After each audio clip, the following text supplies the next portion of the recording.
साधना का 7वां दिन पूरा हुआ। 7वां दिन पूरा हुआ। अब काम करने के लिए 3 ही दिन और रह गए हैं।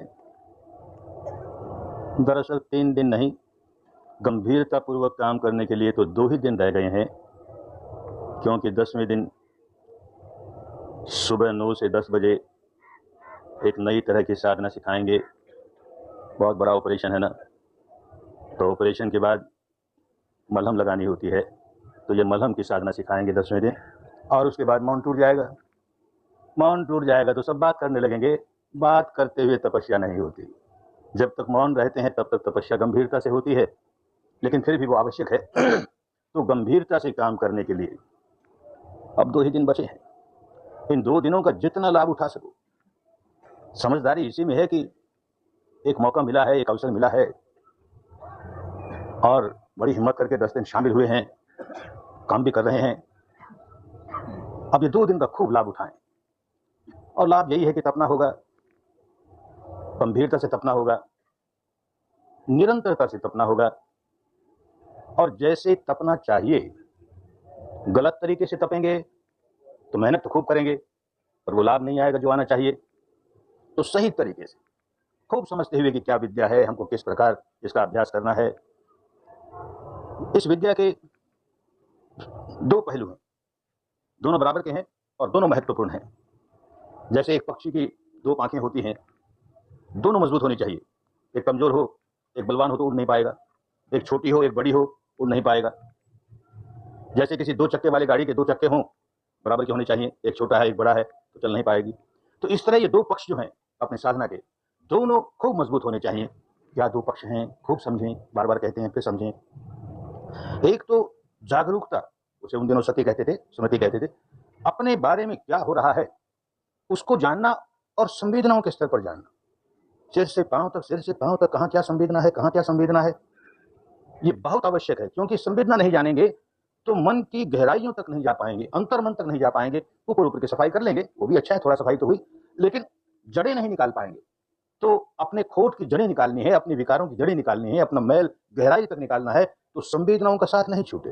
एक तो इसे जाने, और दूसरा पक्ष ये कि जान करके समता में रहें। संवेदना जान रहे हैं और समता नहीं है। दुखद आई तो रोने लगे, हाय रे अभी भी हमारी दुखद नहीं गई रे। स्थूल आई तो अभी तक स्थूल नहीं गई रे, और हमको अभी तक सूक्ष्म नहीं मिले रे, हमको अभी तक आनंद नहीं आया रे। तो समता नहीं है ना, कभी प्रश्न नहीं कर रहे, खाली संवेदना जान ली, उससे क्या हुआ।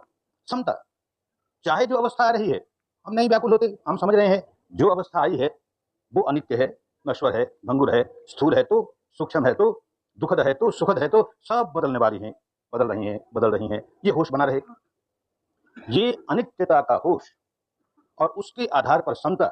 तो बस समझो मुक्ति का रास्ता खुल गया। आप कदम कदम आगे बढ़ते बढ़ते बढ़ते अपने दुखों से मुक्त हो ही जाओगे। कोई दुनिया की शक्ति रोक नहीं सकती। इतनी बात समझ में आ जाए, ये करने लग जाए। तो इसी को कहा शब्दे संखराय निचाति यदा पञ्यायपसति अत निबिन्दति दुःखे ए समग्गो विशुद्धिया। ए समग्गो विशुद्धिया, ये विशुद्धि का मार्ग है। चित्त को शुद्ध करने का मार्ग है, विमुक्त करने का मार्ग है, विकारों से बिल्कुल विमुक्त करने का। क्या है? सब्बे संखारा अनित्याति। जो कुछ भीतर अनुभव हो रहा है, जो कुछ भीतर बने जा रहा है, सब अनित्य है। बनता है, नष्ट होता है, बनता है, नष्ट होता है। इसको यदा पञ्याय पश्यति, प्रज्ञा से देखे। खाली बुद्धि से चिंतन करके रह जाए, अरे सब अनित्य है, सारा संसार अनित्य है, मेरा शरीर भी अनित्य है, कुछ नहीं मिलेगा। केवल बुद्धि बुद्धि जरा सुधरी, लेकिन भीतर तक हमारे विकार नहीं निकले। तो यदा पञ्याय पश्यति, प्रज्ञा के साथ, माने प्रत्यक्ष ज्ञान के साथ। और तो परोक्ष ज्ञान हुआ, किसी ने कहा, हमने मान लिया, और हम उसकी रट लगाए जा रहे हैं, सब अनित्य है, सब अनित्य है। ये किसी के कहने की बात नहीं, अपने अनुभव की बात। कि देखिए, दुखद से दुखद संवेदना भी जागी तो देर सवेर समाप्त हो गई ना, सुखद जागी समाप्त हो गई ना, स्थूल जागी समाप्त हो गई ना, सूक्ष्म जागी समाप्त हो गई ना। अनित्य है भाई, ये बदलना इसका स्वभाव है, बदलती रहती है, बदलती रहती है। इसको अगर प्रज्ञा से देखता है, अथ निबिंदति दुखे, सारे दुखों से छुटकारा पा लेता है। कोई दुख टिक नहीं सकता। चित्त निर्मल हो रहा है, निर्मल हो रहा है। यही समग्गो विशुद्धिया, विशुद्धि का मार्ग है, विमुक्ति का मार्ग है। अनुभव से जानोगे। किसी ने कह दिया, भगवान बुद्ध ने कह दिया, कि हमारे गुरु महाराज ने कह दिया, कि हमारे शास्त्रों ने कह दिया, इसलिए हम मानते हैं, तो मानते रह जाओगे। अनुभव से जानो। प्रज्ञा इसी को कहते हैं कि प्रत्यक्ष ज्ञान से जानो, अपने अनुभव से जानो कि भाई ये काम कर रहे हैं, और ये काम करते करते थोड़ा बहुत तो दुख निकला कि नहीं, जरा भी नहीं निकला तो कहीं गलती है, कहीं ना कहीं हम गलत कर रहे हैं, या विद्या गलत है। विद्या तो गलत है नहीं, क्योंकि इतने लोगों का लाभ कर रही है, तो हम कहीं गलती कर रहे हैं, तो अपने मार्गदर्शक से पूछें। दुख निकलने ही चाहिए, विकार निकलने ही चाहिए। ये बात समझ में आए क्यों निकलते हैं, कि जो हो रहा है वो अनित्य है, ये समझते हुए हम समता में स्थित रहते हैं। अच्छा लगे तो राग नहीं जगाते, बुरा लगे तो द्वेष नहीं जगाते, बस गाड़ी ठीक रास्ते चल रही है। दूसरी बात निरंतरता की। अब क्योंकि 2 ही दिन रह गए हैं, समय बहुत थोड़ा, ये 10 दिन का शिविर भी बहुत छोटा होता है। पुरानी परंपरा जो भारत से गई हुई ब्रह्मदेश में थी, वो आज के 50-60 वर्ष पहले ये 1.5 महीने का शिविर हुआ करता था। 1.5 महीने बिना ये विद्या ठीक से पकड़ में आती नहीं। लेकिन अब आज की भागदौड़ की दुनिया में 1.5 महीने के लिए कौन समय निकाले। 10 दिन के लिए भी लोग कहते हैं हम 10 दिन में कैसे आए, 10 दिन में कैसे आए। तो कम करते करते करते वो 10 पर ले आए। अब इससे कम करे तो कुछ पल्ले नहीं पड़ता। तो समय बहुत थोड़ा है और हमको ये विद्या खूब सीखनी है। काम तो है जीवन भर का, कौन जाने आगे और 2-4-5 जीवन का भी हो, पर काम तो आगे बहुत करना है। अब हम विद्या ही नहीं ठीक से समझेंगे तो काम गलत करेंगे। इसलिए तो अब ये 2 दिन बाकी हैं, निरंतरता आया। अब तो रात दिन इसी में लगे रहना है। अब छुट्टी उट्टी का समय नहीं। जो ध्यान का समय है उसमें तो बैठकर आंख बंद करके ध्यान करेंगे ही। छुट्टी के समय भी ध्यान होगा, आंख बंद करके नहीं होगा। छुट्टी के समय जो जो काम करने हैं, चलना है, फिरना है, नहाना है, धोना है, खाना है, पीना है, आराम करना, सब करेंगे, लेकिन सजग रह के करेंगे। जैसे चल रहे हैं तो खूब सजग है। ये मेरा पाँव उठा और देखिए गिरा, अब दूसरा पाँव उठा, आगे ये गिरा, फिर ये पाँव उठा। एक एक कदम जो हरकत हो रही है उसकी जानकारी है, उसके साथ साथ संवेदना की जानकारी है। तो यूं चलते फिरते छुट्टी के समय करोगे तब सारे शरीर में चक्कर लगाने की जरूरत नहीं है। शरीर में कहीं संवेदना मालूम हो जाए तो जिस अंग में हलन चलन हो रही है उसमें संवेदना देखने की कोशिश करो। चल रहे हो तो पाँव उठा है तो पाँव में कहीं कोई संवेदना है, कुछ नहीं तो पाँव गिरा है, अब धरती को छुआ है तो वहां कोई छूने की संवेदना हो रही है।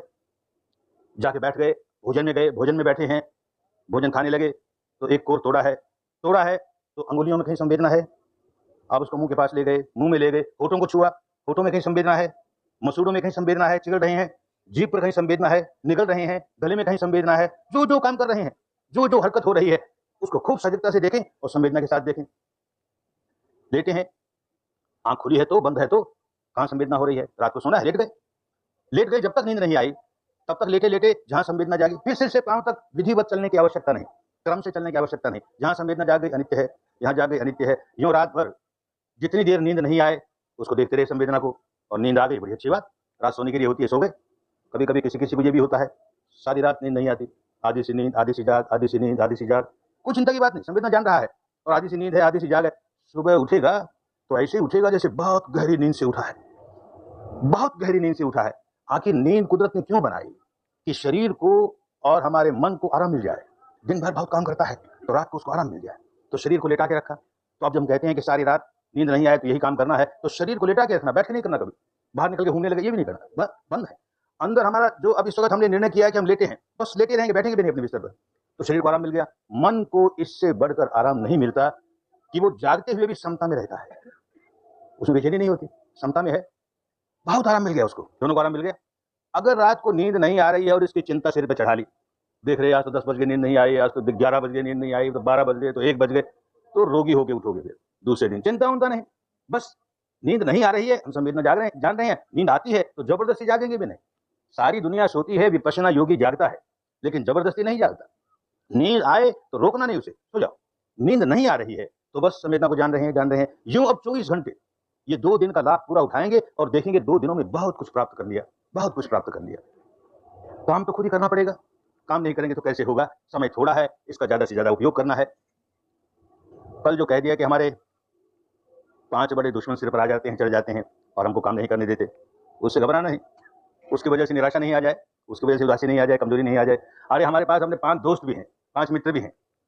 ये 5 मित्र अपने साथ रहेंगे, 5 दोस्त अपने साथ रहेंगे और बलवान रहेंगे तो ये दुश्मन हमारा कुछ नहीं बिगाड़ सकते। तो अपने 5 मित्रों को भी पहचान के रखें और ये बलवान कैसे रहते हैं इसको भी समझ के रखें। ये पांचों के पांचों मित्र अगर शुद्ध रूप में नहीं रहे तो इनका बल नष्ट हो जाएगा, कमजोर हो जाएंगे। तो कमजोर जब हो जाएंगे तो मित्र होने की जगह हमारे दुश्मन हो जाएंगे। तो इनको समझो कि ये 5 मित्र कौन है, इनको शुद्ध कैसे रखा जाए। सबसे पहला मित्र और बड़े महत्व का मित्र श्रद्धा है। कोई धर्म के रास्ते चले और उसके मन में जरा सी भी श्रद्धा नहीं हो, भक्ति नहीं हो, विश्वास नहीं हो, चल ही नहीं पाएगा। तो पहली आवश्यकता है कि श्रद्धा हो, खूब श्रद्धा हो, खूब भक्ति हो, खूब विश्वास हो। पर उसे बलवान रखना है ना, तो उसके साथ साथ समझदारी हो, उसके साथ विवेक हो, ज्ञान हो, होश हो कि भाई श्रद्धा कैसी होती है। कहीं होश खो बैठे और श्रद्धा को अंधश्रद्धा बना लिया तो खतरनाक हो जाएगी। तो यही हमारे लिए पांव की बेड़ियां बन जाएगी, हाथ की हथकड़ियां बन जाएगी, हम आगे बढ़ना बिल्कुल बंद कर देंगे। अंधश्रद्धा नहीं बन जाए, कहीं अंधभक्ति नहीं बन जाए, अंधविश्वास नहीं बन जाए। भक्ति हो, श्रद्धा हो, विश्वास हो, ये जैसे हमारे चरण हैं। जिस आदमी के पास श्रद्धा नहीं है, भक्ति नहीं है, विश्वास नहीं है, वो धर्म के रास्ते चल नहीं सकता। ये हमारे चरण है, कदम है हमारे। लेकिन एक आदमी के पास चरण तो है, बहुत मजबूत पाँव है, आंखें नहीं है, तो चलेगा और चलते चलते न जाने कहाँ खड्डे में गिर जाएगा, कहाँ रास्ता छोड़ के कुरास्ता पड़ जाएगा। आंख नहीं है ना, आंख बहुत जरूरी है। ये जो हमारा ज्ञान है, विवेक है, बुद्धि है, ये हमारी आंखें हैं, तो ठीक रास्ते चलेंगे। पाँव है, श्रद्धा है, आंख है, विवेक है। विवेक भी केवल विवेक रहे और श्रद्धा नहीं है तो सारा रास्ता दिखेगा तो खूब बहुत अच्छा रास्ता है, देखो कहाँ तक ले जाता है, मुक्ति अवस्था तक ले जाता है, बहुत अच्छा रास्ता है, चलेगा नहीं। बस केवल बुद्धि विलास करके रह जाएगा, हमारा रास्ता देखो कितना अच्छा, हमारा रास्ता कितना अच्छा, तो चलता नहीं, तो रास्ता तेरे के काम का। तो श्रद्धा हो, विवेक के साथ हो। ये पांचों मित्रों में यही बात लागू होगी कि पांचों मित्रों के साथ विवेक हो, ज्ञान हो, होश हो, तो उसको शुद्ध रखेंगे। श्रद्धा, अंधश्रद्धा कैसे बन जाती है, श्रद्धा हमारी दुश्मन कैसे हो जाती है, उसे समझ लेना चाहिए ताकि उससे बचे, अंधश्रद्धा से बचे। किस लिए श्रद्धा होती है? किसी के प्रति श्रद्धा हो, किसी देवी के प्रति हो, देवता के प्रति हो, ईश्वर के प्रति हो, ब्रह्म के प्रति हो, अल्लाह मियाँ के प्रति हो, किसी संत के प्रति हो, किसी महापुरुष के प्रति हो, कोई दोष की बात नहीं। जिसके प्रति श्रद्धा जागी, बड़ी समझदारी के साथ जागनी चाहिए। श्रद्धा किस लिए है कि जो हमारा उपास्य है, जिसके प्रति श्रद्धा जागी है, उसमें क्या गुण है। अरे जिसमें गुण ही नहीं होंगे, सद्गुण ही नहीं होंगे, तो काहे की श्रद्धा, उसके सारे न जाने कहाँ गलत रास्ते चले जाएंगे। तो गुण तो होने चाहिए ना, क्या गुण है, उन गुणों को याद करें। हमारे उपास्य में, हमारी श्रद्धा के भाजन में, श्रद्धा के पात्र में, हमारी देवी में, देवता में, ईश्वर में, ब्रह्म में, गुरु महाराज में क्या गुण है, और वैसे गुण मेरे जीवन में आ रहे हैं कि नहीं।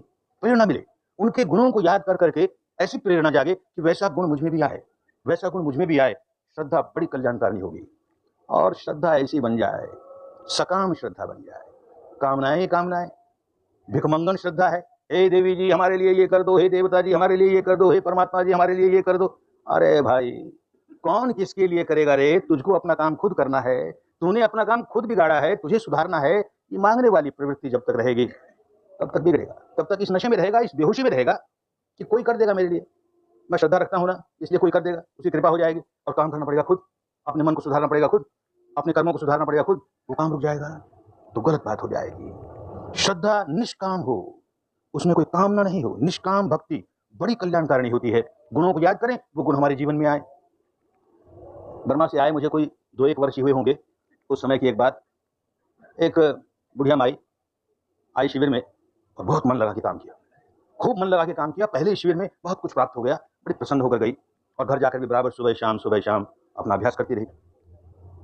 फिर उसी नगर में दूसरा शिविर लगा तो आई, कहते हैं कि मुझे बहुत लाभ हुआ, शारीरिक रोग कई निकल गए, मानसिक व्याकुलता थी वो निकल गई, मन में बड़ी शांति आने लगी। ये रास्ता हमारे बहुत काम का, और इसको मजबूत करने के लिए फिर आई हूँ।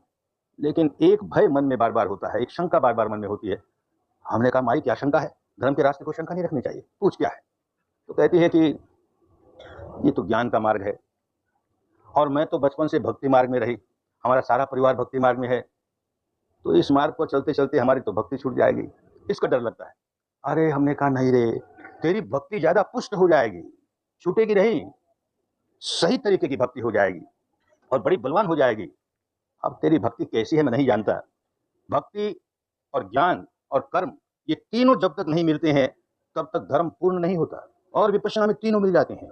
खूब श्रद्धा है, खूब ज्ञान है, बिना ज्ञान वाली श्रद्धा नहीं है, और काम कर रहे हैं, अब अंदर का काम कर रहे हैं, बाहर का भी काम करेंगे इसी तरह क्षमता के साथ, तीनों मिल गए, तीनों मिल करके धर्म की परिपूर्णता हुई। तो तू किस श्रद्धा से घबराती है, किस भक्ति के छूट जाने से घबराती है। तो पूछ लिया हमने कि तुझे किसी देवी पर, देवता पर श्रद्धा है, तो कहती है हमारा कुल देव जो है, कुल देवता पर श्रद्धा है। अच्छी बात। तो कभी कभी घर में ऐसा नहीं होता कि कोई बच्चा बीमार हो जाए और तू उस कुल देवता की मनौती मनाए कि हे कुल देवता मेरे बच्चे को ठीक कर दे तो तुझे 5 रुपये का प्रसाद चढ़ाऊंगी, ऐसा नहीं करती क्या। ऐसे तो रोज होता है हमारे यहाँ, जब भी कोई बीमार होता है या कोई संकट आता है तो हे देवता आपको 5 रुपये का प्रसाद चढ़ाएंगे, इस बच्चे को ठीक कर दे। तो समझ भाई, तुझको अपने देवता पर 5 रुपये का इतबार नहीं है, 5 रुपये का विश्वास नहीं है, पहले करके दे काम, मेरे बच्चे को ठीक करके दे तब चढ़ाऊंगी, नहीं चढ़ाती नहीं तो। अरे बनिए वाली भक्ति हुई ना, पहले दे और फिर ले, कैसी भक्ति हुई तुम्हारी, किसको भक्ति कह रहे हैं, बिल्कुल भूल गए, भक्ति की बात ही सारी भूल गए, कहाँ उलझ गए। भक्ति बहुत जरूरी है, पर समझदारी के साथ हो, गुणों को याद करें। गुणों को याद नहीं करें और खाली प्रशंसा करके और खाली पीट के समझे कि वो देवी खुश हो जाएगी, वो देवता खुश हो जाएगा। अरे जिस देवी को हम अपनी उपास्य देवी मानते हैं उसे जगत जननी मानते हैं ना, जिस ईश्वर को अपना उपास्य मानते हैं तो वो जगत पिता मानते हैं ना। तो माँ है, पिता है, माँ पिता कैसे खुश होते हैं। माता पिता में कोई बहुत अच्छा गुण हो और उसकी संतान वो गुण ग्रहण करना शुरू कर दे, वो भी वैसे ही गुणवान बने, तो माता पिता की छाती चौड़ी होते, देख मेरा बच्चा मुझसे भी आगे निकल गया, कितना अच्छा है, देख कितना अच्छा है। कोई गुरु किसी को सिखाता है और जो सिखाता है वो सीखने वाला शिष्य उससे भी आगे निकल जाए, गुरु इतना खुश होता है, देख मैंने सिखाया, ये देख कितना पक गया। अरे तो तू अपनी देवी को देवता को कैसे खुश करेगी, उसके गुण तेरे भीतर नहीं आ रहे हैं तो कैसे खुश करेगी। तो एक उदाहरण से समझें कि मेरा लड़का, मैं उसे कहूं देख ये काम तुझे करने हैं, ये काम तेरे लिए कल्याणकारी है, एक नहीं सुने हमारी, हम कहें पूरब की ओर जाए तो पश्चिम की ओर जाएगा, एक बात नहीं सुने हमारी, उल्टा ही उल्टा काम करे। और सुबह सुबह आके बैठ जाए और हाथ जोड़ के बापू जी थारो कमल जिसो मुंह थारी कमल जिसी आंखें, मारू चांटा उठा के मूर्ख कहेंगे, क्या टेंट लगाई रे, मैं जो कहता हूँ तेरे कल्याण की बात तो करे ना। और बापू की प्रशंसा करके वो उससे खुश करके ये ले लूंगा उससे ये मांग लूंगा। अरे भाई यही हमने भक्ति को बना लिया ना, क्या हालत कर ली। भक्ति होनी चाहिए इसलिए कि जो हमारे उपास्य देव हैं, ईश्वर है, परमात्मा है, जो है जिसके प्रति हमें श्रद्धा है, उसके गुणों को याद करें, वैसे गुण हमें आएंगे तो वो बड़ा प्रसन्न होगा, उससे ज्यादा प्रसन्नता उसको हो नहीं सकती। किसी को भगवान विष्णु के प्रति भक्ति जाग गई, अरे बड़ा कल्याण हो गया, भगवान विष्णु के प्रति श्रद्धा जाग गई, भक्ति जाग गई, विष्णवे प्रभु विष्णवे अनंत है, उसके प्रति श्रद्धा जाग गई।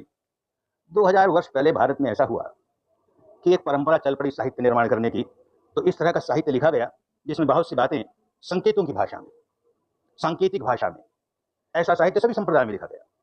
तो अब उस साहित्य के हिसाब से अब विष्णु का एक चित्र हमारे सामने आता है कि वो क्षीर सागर पर सोए हुए हैं। क्या क्षीर सागर होता है? दूध का समुद्र है। जो आदमी दूध के समुद्र में रहता है उसके वैभव का, उसके ऐश्वर्य का क्या ठिकाना। और फिर ऐश्वर्य और ज्यादा बताने के लिए उसका पांव लक्ष्मी माता चापती है, उसका पांव दबा रही है लक्ष्मी। अरे जिसका पांव लक्ष्मी दबाए उसके ऐश्वर्य का, उसके वैभव का क्या ठिकाना। संकेतों की भाषा में बात समझाई गई। जिस किसी के पास ऐश्वर्य आता है, वैभव आता है, धन आता है, पागल हो जाता है, नशा चढ़ जाता है, इतनी ऐंठन आती है, इतना अहंकार आता है, इतना तनाव आता है। और इसे देखो इतना वैभव है, शांताकारं भुजग शयनं पद्मनाभ, पाठ करते हैं लोग, शांताकारं, चेहरे पर देखो कितनी शांति है, नशा नहीं आया, इतना धन है, वैभव है, शांति है। भुजग शयनं, सांपों की शैया पर सोया हुआ है, काले नाग, सिर पर नाग मंडरा रहा है, काल मंडरा रहा है, कोई फर्क नहीं पड़ता, भय का नामो निशान नहीं है, शांताकारं, चेहरे पर कितनी शांति है। निर्भय है, क्यों निर्भय है? क्योंकि निर्वैर है, किसी के साथ बैर नहीं उसका। ये गुण हमें आने चाहिए ना, वो गुण याद करें। शांताकारं भुजग शयनं, कैसी शांति है चेहरे पर। और बात आगे चलती है, पद्मनाभं, नाभि से एक कमल निकला, पद्म निकला। क्या पद्म निकला? संकेतों की भाषा है, समझनी चाहिए। पवित्रता का संकेत है पद्म, पानी में उपजता है, पानी की एक बूंद उसको नहीं लग सकती, इतना अनासक्त रहता है, ये अनासक्ति का लक्षण है। नाभि में से कमल निकला है, पवित्रता का लक्षण है। और उस कमल पर ब्रह्मा जी को बैठा दिया। अब कौन ब्रह्मा जी? चार मुंह वाले ब्रह्मा। चार मुंह वाले क्या ब्रह्मा होते हैं? ब्रह्मा का एक अपना स्वभाव होता है कि अनंत मैत्री का जीवन जिएगा, अनंत करुणा, अनंत मुदिता और अनंत उपेक्षा यानी समता, ये चार गुण होते हैं। इसीलिए पुरानी साहित्य में उसको ब्रह्म विहार कहते थे। तो ये हमारे विष्णु के ये गुण है ना, अनंत मैत्री, अनंत करुणा, अनंत मुदिता, अनंत उपेक्षा। अरे ये गुण थोड़े थोड़े तो आने शुरू हो हमें, हम कर क्या रहे हैं? उन गुण को लाने की जरा सा भी कोई काम शुरू करें, कल्याण हो गया। एकदम धर्म के रास्ते पड़ गए, कल्याण के रास्ते पड़ गए, मुक्ति के रास्ते पड़ गए, भक्ति बड़ी कल्याणकारिणी हो गई। और केवल पाठ करके रह जाएं, शांताकारं भुजग शयनं, हमने पाठ कर लिया ना, अब बाकी काम विष्णु महाराज करें, वो हमारा आप ही करेंगे, हमको आप ही ठीक कर देंगे, हमारे सारे दुख दूर कर देंगे। तो भाई समझ में नहीं आई, भक्ति को ठीक समझा नहीं। किसी को भगवान शिव के प्रति श्रद्धा हो गई, भक्ति हो गई, अरे बड़ा कल्याण हो गया, बड़ा मंगल हो गया। शिव शब्द का अर्थ ही मंगल है, शिव का मतलब मंगल, मंगल के प्रति हमारी श्रद्धा हो गई। देखा होगा शिव का कोई चित्र, देखा होगा कोई मूर्त देखी होगी, चेहरे पर कितनी शांति है, कितनी कांति है, कितनी चमक है, कैसे ध्यान अवस्थित बैठे हैं। और वही बात सारे शरीर पर नाग लिपटे हैं, नाग लिपटे हैं, निर्भय निर्भय निर्भय निर्भय, जरा सा माथे पर शिकन नहीं आता। और एक कहानी चलती है अपने यहाँ, एक बार देवताओं में और असुरों में युद्ध हो गया और झगड़ा बढ़ते बढ़ते एक बात पर तय हुआ कि चलो हम लोग समुद्र मंथन करेंगे और मंथन करेंगे, इसमें से जो निकलेगा उसको आधा आधा बांट लेंगे। तो हुआ मंथन, अच्छी चीज भी निकली, बुरी चीज भी निकली, अमृत भी निकला और विष भी निकला। अब अमृत तो सब लेना चाहें, चाहे असुर हो चाहे देव हो, सब कहें अमृत हम पिएंगे। अब विष कौन पिए? तो हमारे शिवजी महाराज ये कहने लगा, कोई नहीं पीना चाहता ना, मैं पी लेता हूँ। तो नीलकंठ, कंठ नीला हो गया, इतना हलाहल विष पी गया, कंठ नीला हो गया, माथे पर शिकन नहीं आई, शांति में कोई फर्क नहीं पड़ा। इतना हलाहल विष पी ले तो माथा गर्म हो जाए, नहीं गर्म है बिल्कुल। तो बताया माथे पर चंद्रमा है, प्रतीक है भाई, संकेत है, समझे, शीतल है, माथा बड़ा शीतल, जहर पिया है, माथा बड़ा शीतल है। और शीतलता का एक लक्षण और बताया, सिर में से गंगा निकलती है, शीतल गंगा निकलती है। अभी तो साधना शुरू करते हुए 7 ही दिन हुए हैं ना, किसी को आज, किसी को कल, किसी को परसों देखेंगे, सारे शरीर में ये हर हर हर गंगा बहेगी, सारे शरीर में धर्म की गंगा बहने लगती है, इतनी शांति मालूम होती है, इतना सुख मालूम होता है। अरे वैसा कुछ करें तो शिव जी के भक्त ठीक हुए, वैसा कुछ करें नहीं, वो ध्यान करने वाले हैं, हम ध्यान करें नहीं, वो भीतर इतनी शांति रखते हैं, हम शांति को कोई काम करें नहीं और केवल खुश कर लें, उनको प्रसन्न कर लें, प्रार्थना करके, नमस्कार करके, उनकी प्रशंसा करके, तो भाई बात ठीक नहीं बनी। हम समझे नहीं, भक्ति को समझे नहीं, वो गुण जीवन में आने शुरू हो गए, भक्ति बड़ी कल्याणकारिणी हो गई। किसी को भगवान श्री राम के प्रति श्रद्धा जागी, भक्ति जागी, बड़े कल्याण की बात हुई। भगवान श्री राम के प्रति श्रद्धा जागी, क्या गुण, उसके गुणों को देखें। अभी उसको राज मिलने वाला है और यकाएक बाप ने अपना मन बदल लिया किसी भी कारण से, नहीं तुझे राज नहीं मिलेगा, तुझे वनवास 14 बरस तक वनवास में रहना पड़ेगा, तेरे छोटे भाई को राज मिलेगा। जरा सी माथे पर शिकन नहीं आई। अरे आज का कोई नेता होता तो सारी प्रजा हमारे साथ है, बाप धरा रहे एक और, राज पर हमारा हक है, हम आंदोलन करेंगे, हम लेके छोड़ेंगे, कौन भरत आया, उसका हक कैसे हुआ।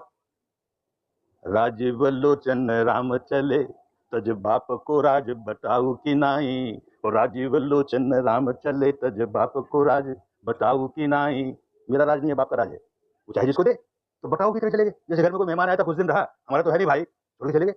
अरे ऐसा त्याग कुछ तो सीखे, थोड़ा सा त्याग हमारे जीवन में भी आए, थोड़ी सी पितृभक्ति हमारे जीवन में भी आए, और फिर क्या होता है, चले गए वनवास। छोटे भाई को पता लगा तो बड़ी गलत बात हुई, राज्य तो उनका, और हम कैसे भोगेंगे इस राज को, जाता है पीछे पीछे। अब भाई जाके मिलता है, अब दोनों भाइयों में झगड़ा होता ही है, पहले भी होता आया, अब भी होता है, भाई भाई खूब झगड़ते हैं, दोनों भाई झगड़ रहे हैं। दुनिया में तो भाई झगड़ते हैं कि ये धन मेरा, ये धन मेरा, ये धन मेरा, और ये दो भाई झगड़ रहे हैं, ये धन तेरा, ये धन तेरा, ये राज तेरा, ये वैभव तेरा, मैं वनवास में रहूंगा, तू राज भोग। वो कहता मैं वनवास में रहूंगा, तू राज भोग। अरे मनुष्य जाति के इतिहास में ऐसा कोई दूसरा प्रमाण नहीं है, ऐसी घटना मनुष्य जाति के इतिहास में नहीं हुई। लड़ेंगे आपस में, कहाँ त्याग राम जैसा वो जीवन में आए ना। दो भाई हैं, सगे भाई हैं, खूब लड़ते हैं, सिविल केस चल रहे हैं कोर्ट में, क्रिमिनल केस चल रहे हैं कोर्ट में, एक दूसरे के जान के ग्राहक हैं। किस बात पर, कि अपना बंटवारा हुआ ना, उसमें थोड़ी सी मेरी जमीन तुम्हारी ओर चली गई, बंटवारा हुआ ना, उसमें थोड़ा सा धन हमारा चला गया तुम्हारी ओर। लड़ रहे हैं दोनों, और दोनों अपने को राम भगत मानते हैं, खूब राम की भक्ति करते हैं, सुबह सुबह राम का पाठ करते हैं, राम का जाप करते हैं, हम बड़े राम भक्त हैं। अरे भाई कैसी भक्ति है रे ये, कहाँ उलझ गए हम, सोचना बंद कर दिया हमने। धर्म का सही स्वरूप क्या होता है ये बात ही भूल गए। राम के जो गुण है वो हमारे में आने शुरू हो जाए तो राम कितना प्रसन्न होगा हमसे। राम ने एक आदर्श खड़ा किया, हम उसके विपरीत जा रहे हैं और चाहते हैं कि राम हम पर खुश हो जाएगा, उलझ गए, बहुत उलझ गए। इसी तरह भगवान कृष्ण के प्रति किसी की श्रद्धा जाग जाए, बड़े कल्याण की बात हो। भगवान कृष्ण के प्रति श्रद्धा जागी, फिर पागलपन वही कि भूल गए करना क्या है।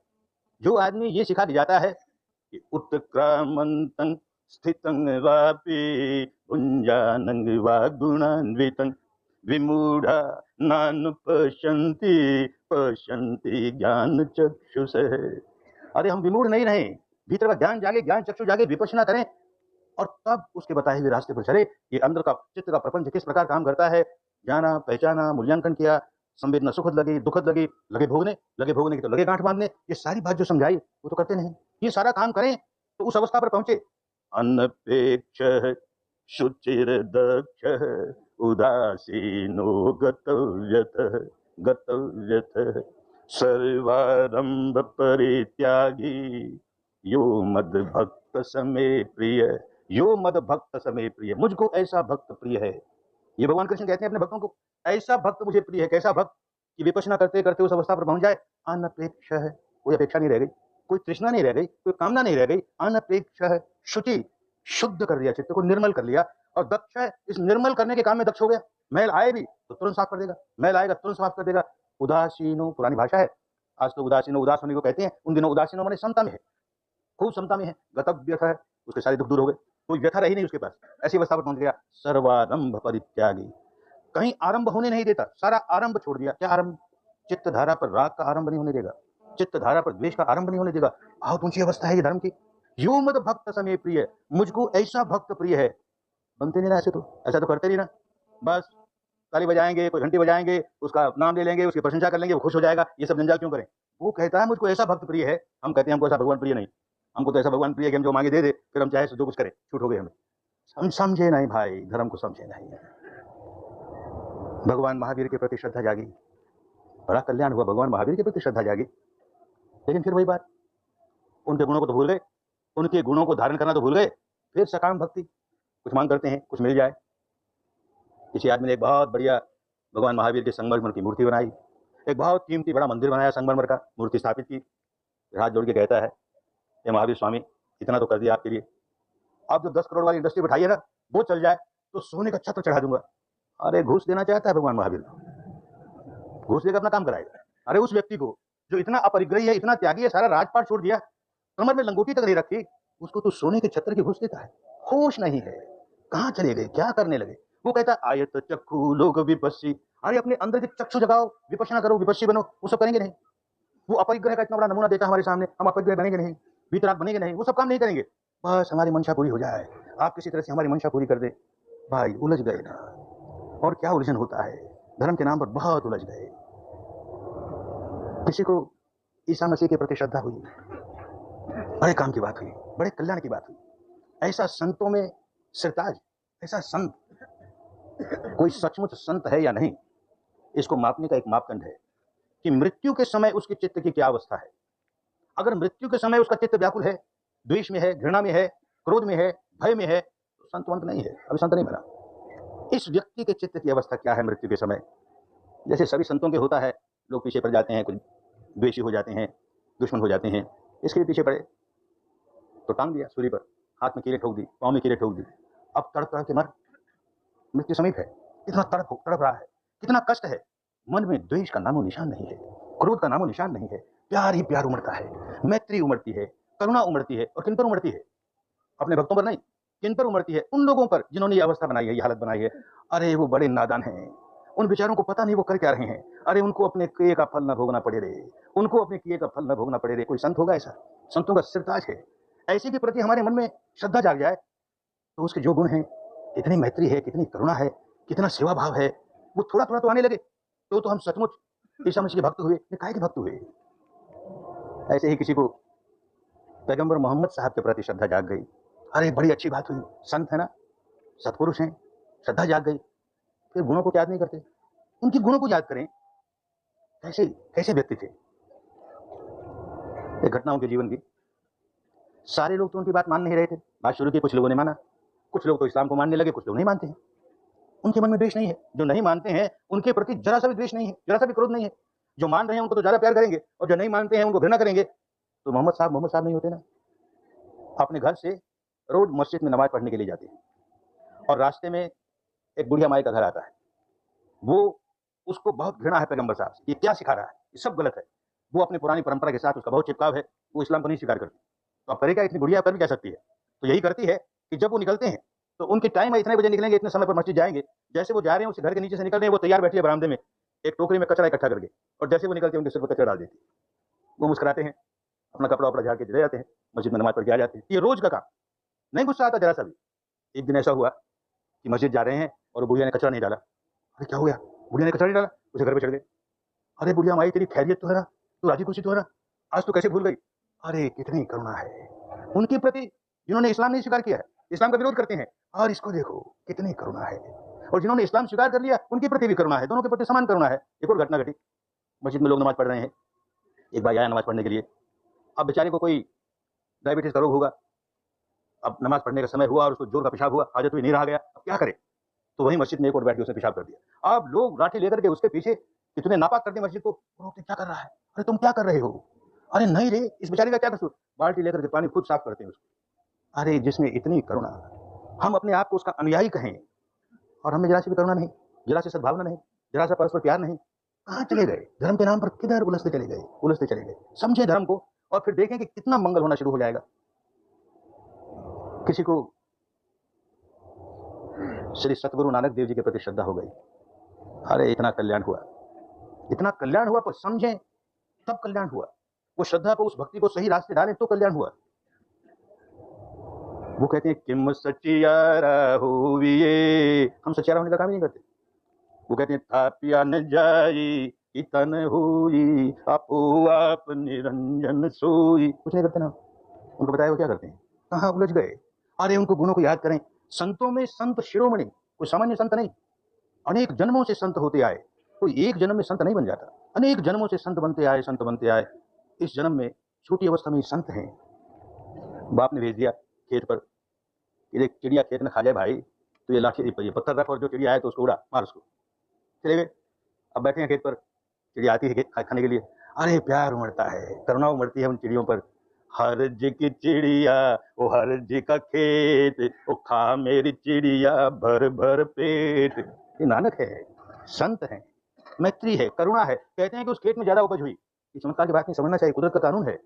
एक व्यक्ति के भीतर से धर्म की तरंगें निकलेंगी, मैत्री की तरंगें निकलेंगी, करुणा की तरंगें निकलेंगी, आसपास का सारा वातावरण धर्म से भर जाएगा। और धर्म से भर जाएगा तो सारी बातें अच्छी होंगी, अपने आप उपज ज्यादा होगी। वो अवस्था आनी चाहिए ना, चित्त में करुणा जागनी चाहिए। कितनी करुणा, कितना समय अपना देश में ही धर्म नहीं सिखाते रहे, प्रदेशों में गए और उन दिनों चलना फिरना यात्रा करनी कितनी कठिन। आज तो बड़ा आसान हो गया। कहां कहां गए, किधर किधर गए, धर्म सिखाने के लिए, लोगों का कल्याण करने के लिए, बदले में कुछ लेने का नहीं है।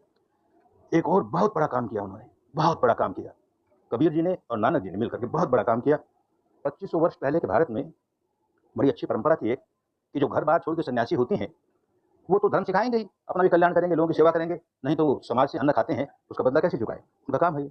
लेकिन उस समय एक परंपरा थी कि गृहस्थ भी संत हो सकता है और गृहस्थ संत होकर के सेवा कर सकता है धर्म में लोगों की। ये परंपरा इन्होंने शुरू की। घर छोड़ सकते थे, सन्यासी हो सकते थे, उनको कोई घर से राग नहीं था, आसक्ति नहीं थी, पर ये आदर्श स्थापित करना था कि गृहस्थ में भी कोई संत हो सकता है। ये गृही संत ऐसे होते हैं, गृही संत हैं तो लोगों पर भार नहीं पड़ेगा। एक बार ऐसा हुआ कि कहीं सन्यासियों का कोई स्थान था, बहुत सन्यासी थे, तो गए वहां, तो ये जानने के लिए कोई स्थान हो तो हम भी कुछ दिन यहाँ रहें। अब वो सन्यासी अपनी समझ से एक प्याला दूध का भर करके लबालब उनको भेज दिया।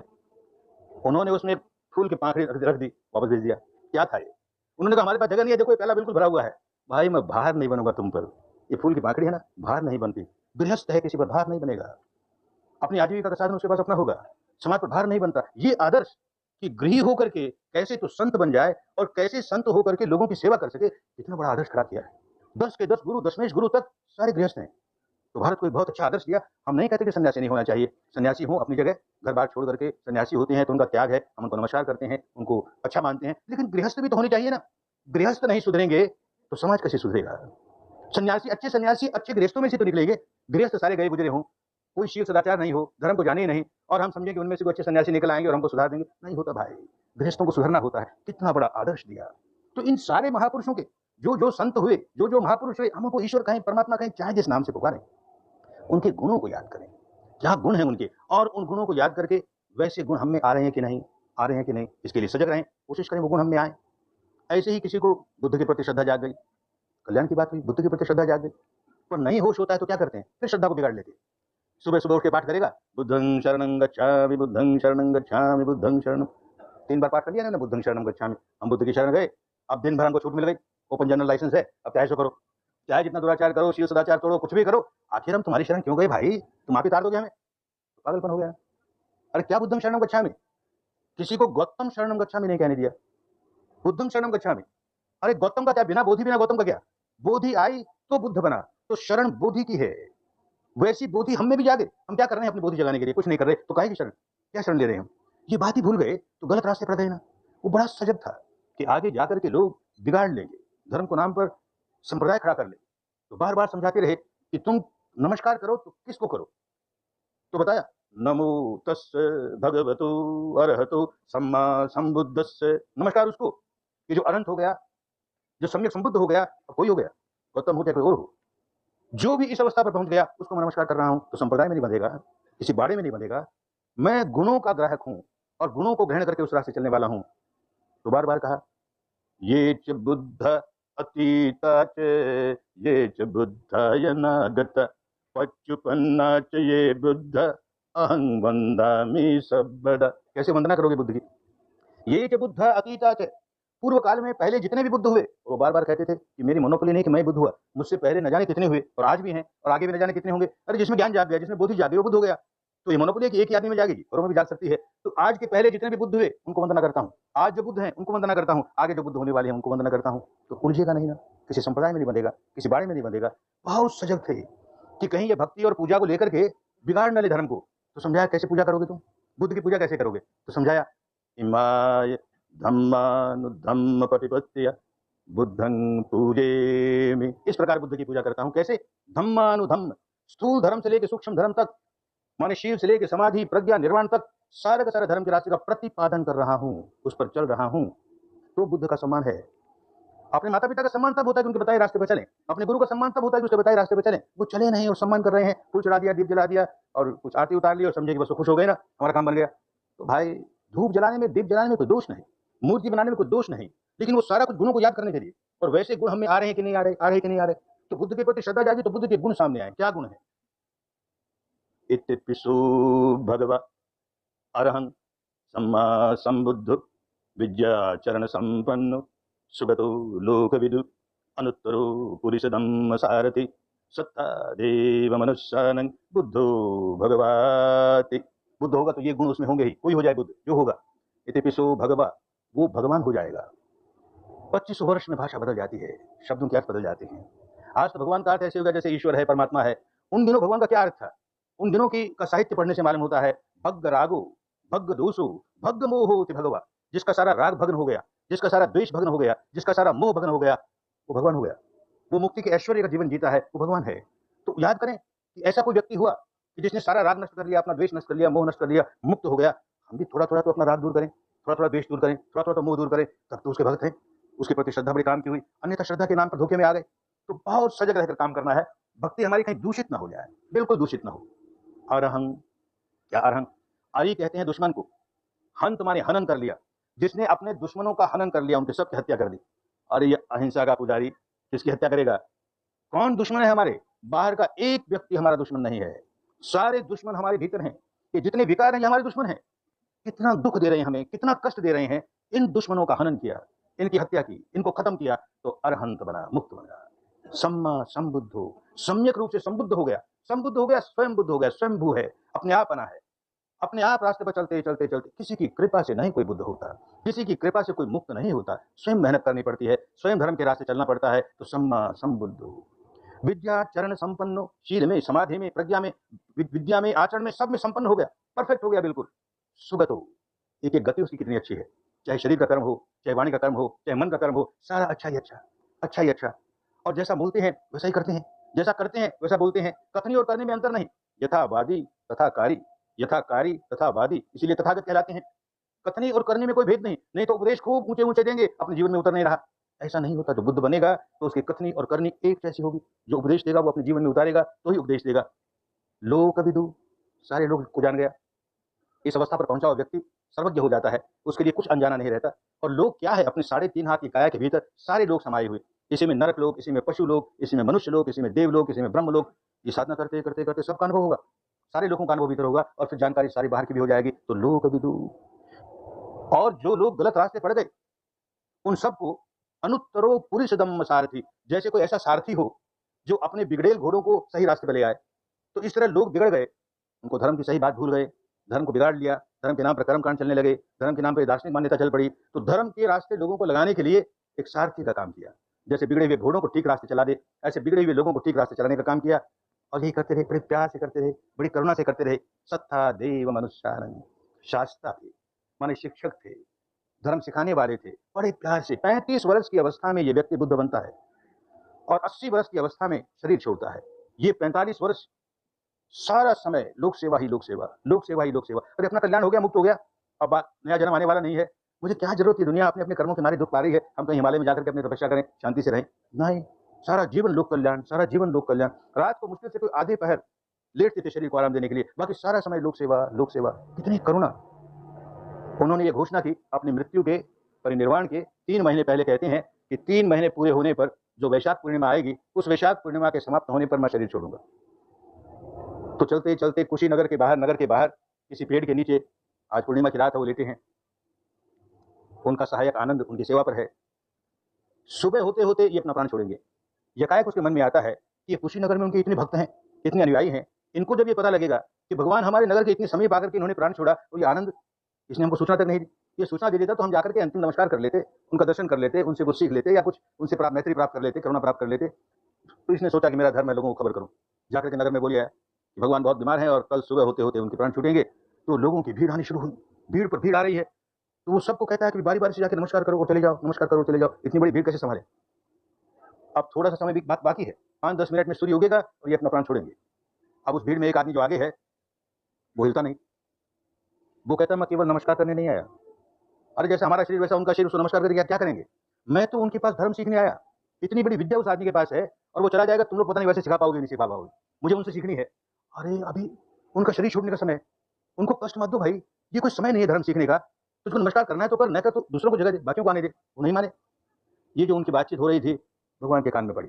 अरे कोई गंगा के पास आया, अपने प्यास बुझाने के लिए गंगा के पास आया, उसको रोक रहे हैं, तो एक चुल्लू पानी नहीं पी सकता गंगा का, बस गंगा को नमस्कार करके चला जा। तो गंगा में बाढ़ आती है, करुणा की बाढ़ आती है। अरे आनंद मत रोक रहे इसे, ये बेचारा बहुत दुखियारा है रे, आने दे मेरे पास, मैं इसे धर्म सिखाऊंगा। प्राण छोड़ते छोड़ते भी किसी को धर्म सिखाते हैं, कितनी करुणा, कितनी करुणा। बदले में कुछ पाने के लिए नहीं कि मेरे नाम का एक संप्रदाय चल जाए और फिर लोग अपने को बौद्ध कहने लगे और फिर ऐसा मंदिर बनने लगे और ऐसे लोग हमको पूजने लगे। अरे ऐसा होता तो बुद्ध नहीं होता। लोक कल्याण, कैसे लोगों का भला हो, कैसे लोगों को सही रास्ता मिल जाए, कैसे मुक्ति का रास्ता मिल जाए, इस करुणा के साथ सारा जीवन काम किया।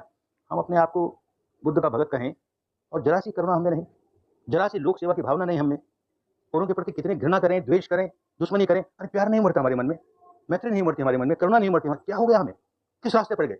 तो श्रद्धा को भूल गए, उसका गलत अर्थ करने लगे। श्रद्धा गुणों को धारण करने के लिए श्रद्धा होती है। ऐसे धर्म के प्रति श्रद्धा जागे तो धम्मं शरणं गच्छामि कहे। क्या धर्म, तो बताया क्या धर्म होता है। धर्म का मतलब बौद्ध धर्म नहीं, धर्म का मतलब हिंदू धर्म नहीं, जैन धर्म नहीं, धर्म का मतलब धर्म। धर्म अनंत होता है।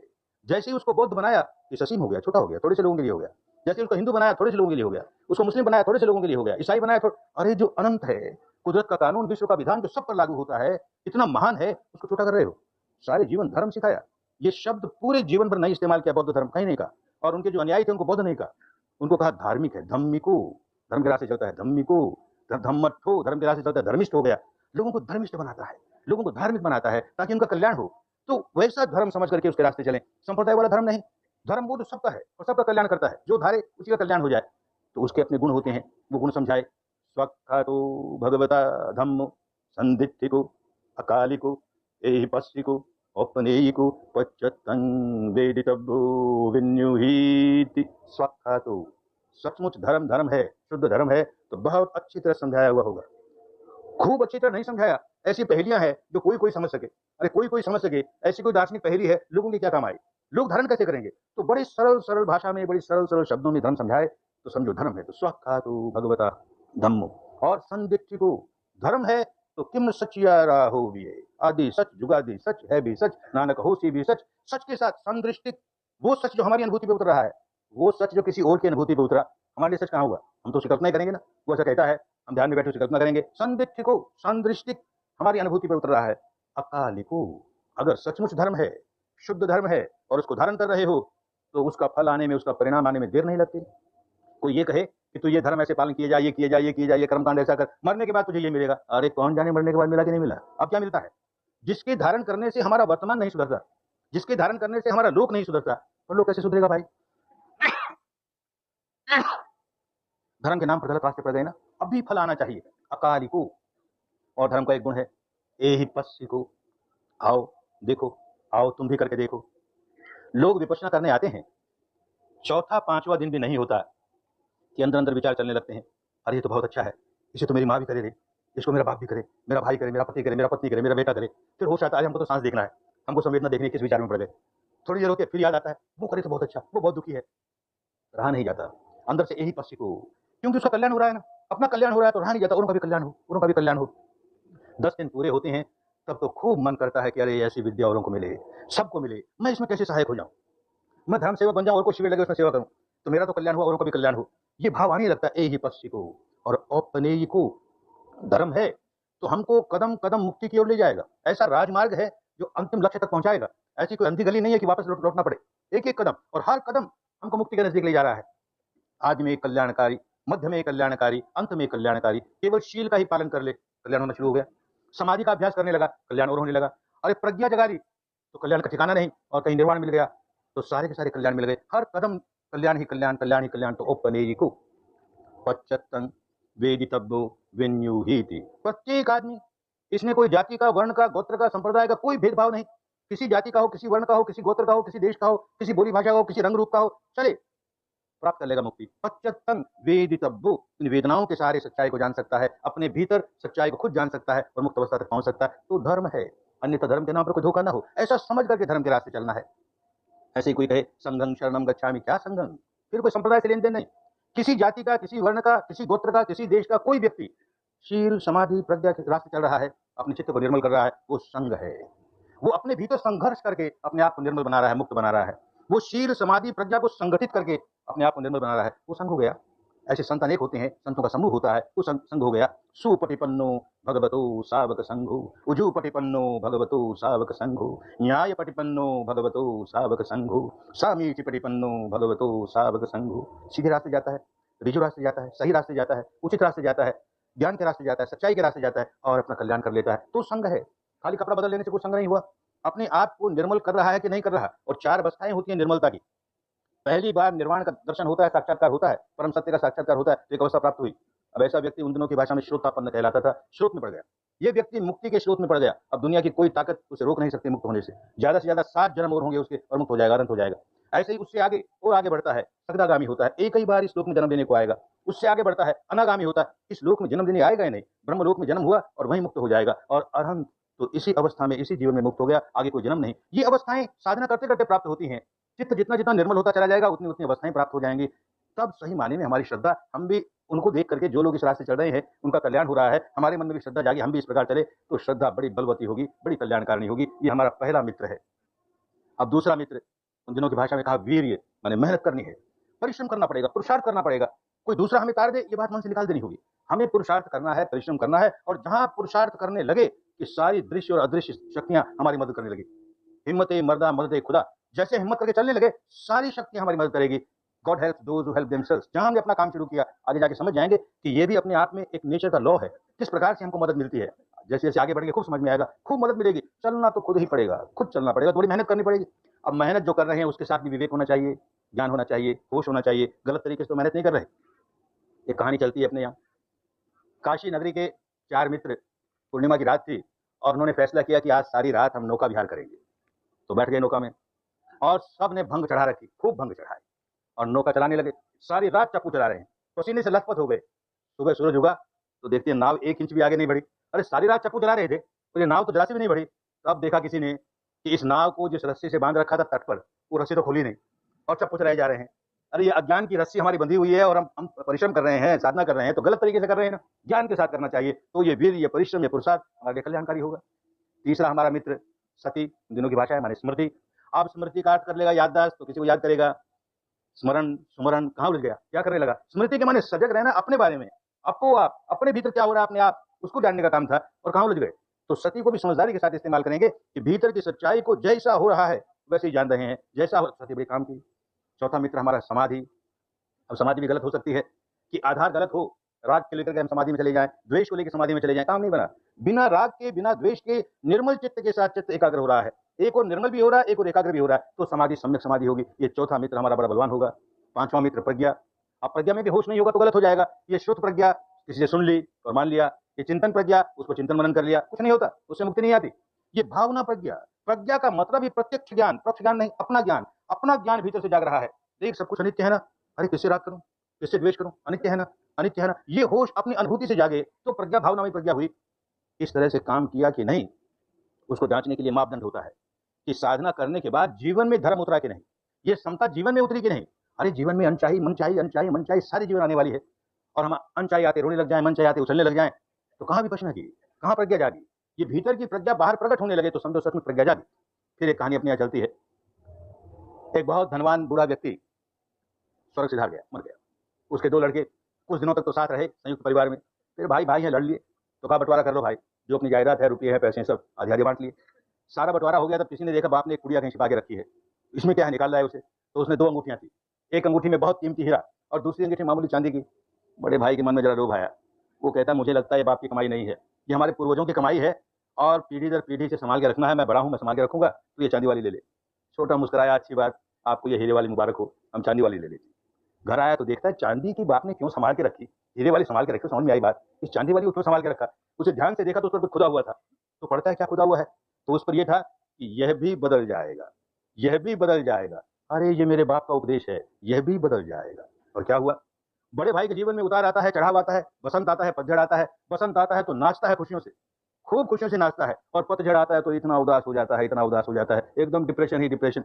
तो टेंशन ही टेंशन, हाइपर टेंशन, रात को नींद नहीं आती, स्लीपिंग पिल्स लेता है, ट्रैंक्विलाइजर्स लेता है और हालत यहाँ तक बुरी हो गई कि इलेक्ट्रिक शॉक लगने लगे।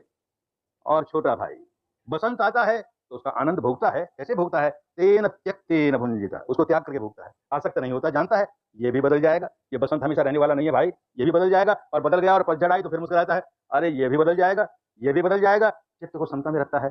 तो ऐसा हमारे जीवन में आए तो प्रज्ञा काम की हुई, और जीवन में नहीं आया, बस यहाँ 10 दिन साधना कर ली, ऐसी संवेदना मिली, वैसी संवेदना मिली, हमको ऐसा हो गया, हम तो बड़े अब बड़े पवित्र हो गए, तो भाई गड़बड़ हो जाएगा। जो कुछ यहाँ सीख के जाओ वो जीवन में उतर रहा है कि नहीं उतर रहा है, ये पांचों मित्र साथ रहेंगे, खूब उतरेगा जीवन में, सारा जीवन सुखी हो जाएगा।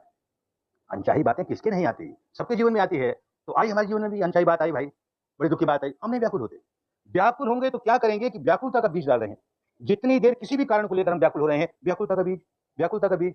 कुदरत इस बात को नहीं देखती कि ये बेचारा क्यों व्याकुल हो रहा है, वो तो देखती है व्याकुलता का बीज, तो फल व्याकुलता का देगी। आगे जो फल आएंगे व्याकुलता के आएंगे, और ज्यादा फल आएंगे। बीज एक डाला और कितने फल आएंगे आगे, तो हम व्याकुलता का बीज डालेंगे। अभी व्याकुल हो रहे हैं, भविष्य में व्याकुलता का निर्माण कर रहे हैं, क्या करने लगे? हम नहीं व्याकुल होते। अब हुआ सो हुआ, अब जैसी स्थिति है हम मुस्कुरा के उसका सामना करेंगे, हम अपने मन को मैला नहीं होने देंगे। तो भाई धर्म काम आया तो ये विपश्यना काम आई, इसी के लिए आए हो। ये प्रवचन सुनने के लिए नहीं, क्या पढ़ा इन प्रवचनों में, थोड़ी देर बुद्धि विलास होगा, वाणी विलास होगा, बहुत अच्छा प्रवचन लगा, बहुत अच्छा, नहीं नहीं, ये जो साधना कर रहे हो कल्याण उससे होगा। और ये सही ढंग से करोगे, बचे हुए 2 दिनों का खूब अच्छा उपयोग करोगे, अरे बड़ा मंगल होगा। कितनों का मंगल हुआ है, अपने अनुभव से जानता हूं, औरों के अनुभव से कितनों का मंगल हुआ है। जो जो आए हैं सबका मंगल हो, सबका कल्याण हो, सबके दुखड़े दूर हों, सबके बंधन दूर हों, सबकी स्वस्थ मुक्ति हो। भवतु सर्व मंगलम, भवतु सर्व मंगलम, भवतु